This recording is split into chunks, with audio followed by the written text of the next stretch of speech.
आप सभी स्वस्थ रहें, खुश रहें, इसी कामना के साथ एक बार फिर से आप सभी का हमारे चैनल डेली एस्ट्रोलॉजर शशि में हार्दिक स्वागत है। यदि आपने अभी तक हमारा चैनल सब्सक्राइब नहीं किया है तो हमारे चैनल को सब्सक्राइब करें, क्योंकि अपने चैनल पर हम नई नई वीडियो लाते रहेंगे और आप लोगों का ज्ञानवर्धन करते रहेंगे।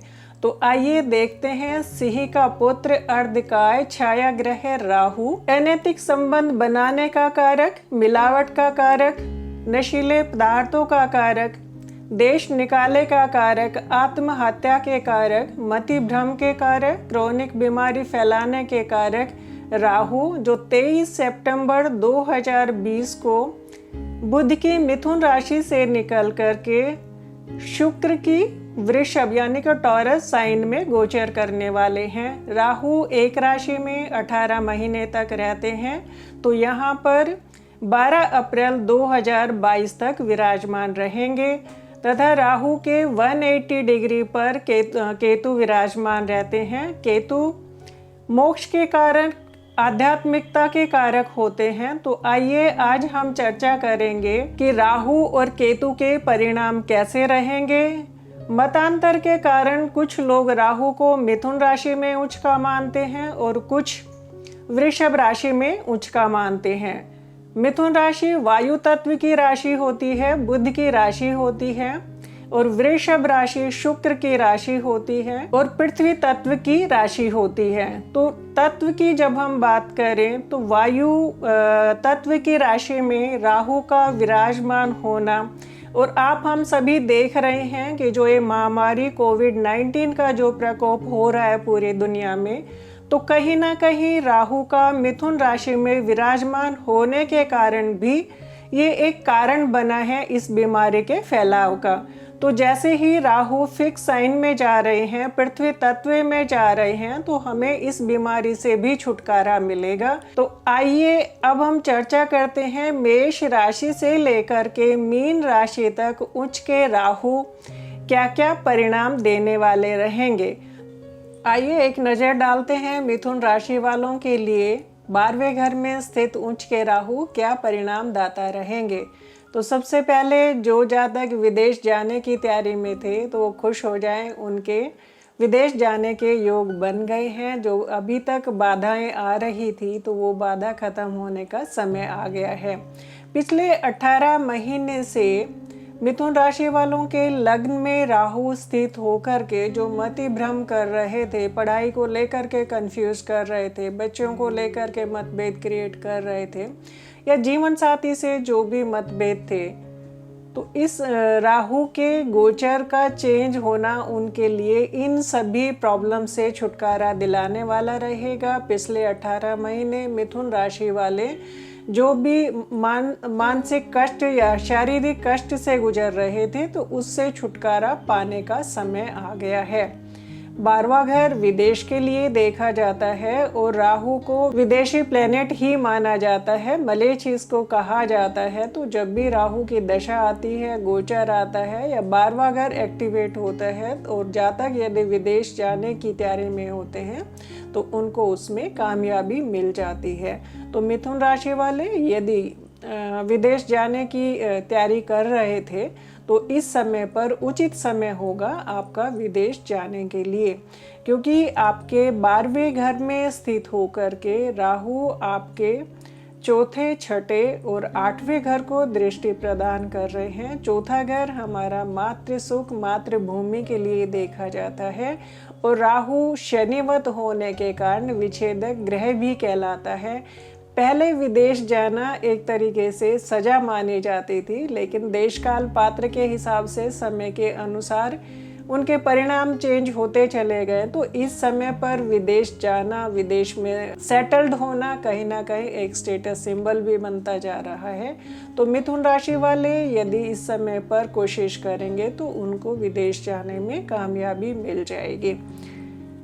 12वें घर की जब भी बात करें तो 12वां घर विदेश के लिए भी होता है, हॉस्पिटल के लिए भी होता है। तो थोड़ा सा अपने स्वास्थ्य का ध्यान रख करके चलें, अन्यथा विदेश में कोई अन्य प्रकार की कोई आपको परेशानी नहीं होगी। अब बात करते हैं साथ साथ आपके केतु की भी। आपका केतु छठे घर में स्थित है। छठे घर में स्थित होकर के सबसे पहले आपके कार्य क्षेत्र को देख रहे हैं। कार्य क्षेत्र में इस समय पर थोड़ी सी मेहनत की डिमांड है। यदि आप मेहनत करेंगे तो कार्य क्षेत्र के लिए ये समय अच्छा रहेगा।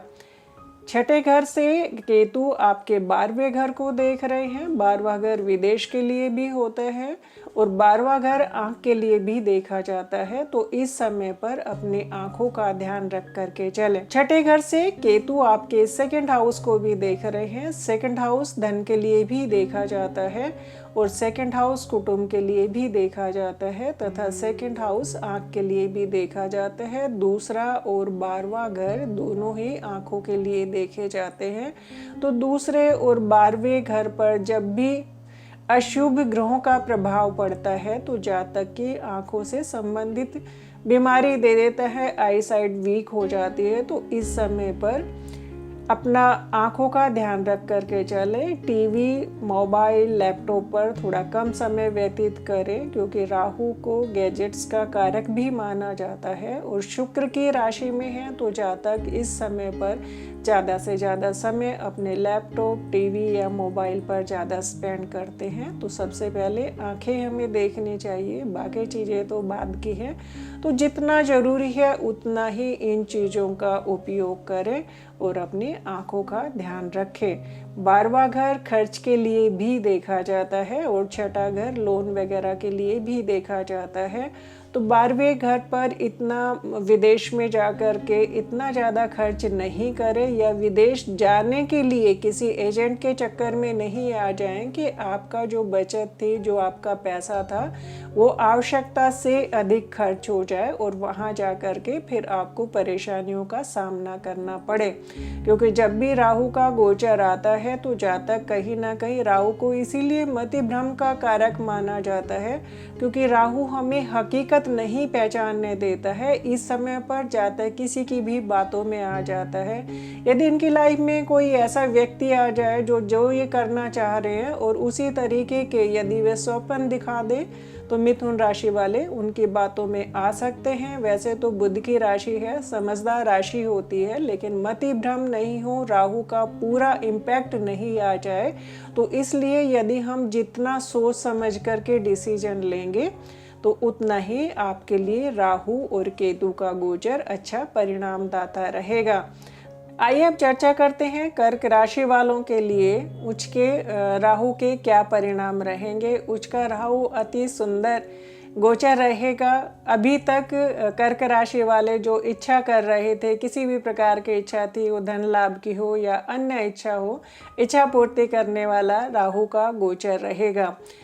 11वें भाव में स्थित होकर के राहु आपके तीसरे भाव को देख रहे हैं। तीसरा भाव इच्छाओं के लिए होता है, एफर्ट के लिए होता है और छोटे बहन भाइयों के लिए भी देखा जाता है। तो इस समय पर जो भी आपकी इच्छा है, इच्छा पूर्ति होगी। जो भी आप पराक्रम करेंगे, एफर्ट डालेंगे, उसका परिणाम शुभ रहेगा। छोटे बहन भाई आपके कार्य में सहायक होंगे। हर प्रकार से आपके लिए ये अति सुंदर गोचर रहने वाला है।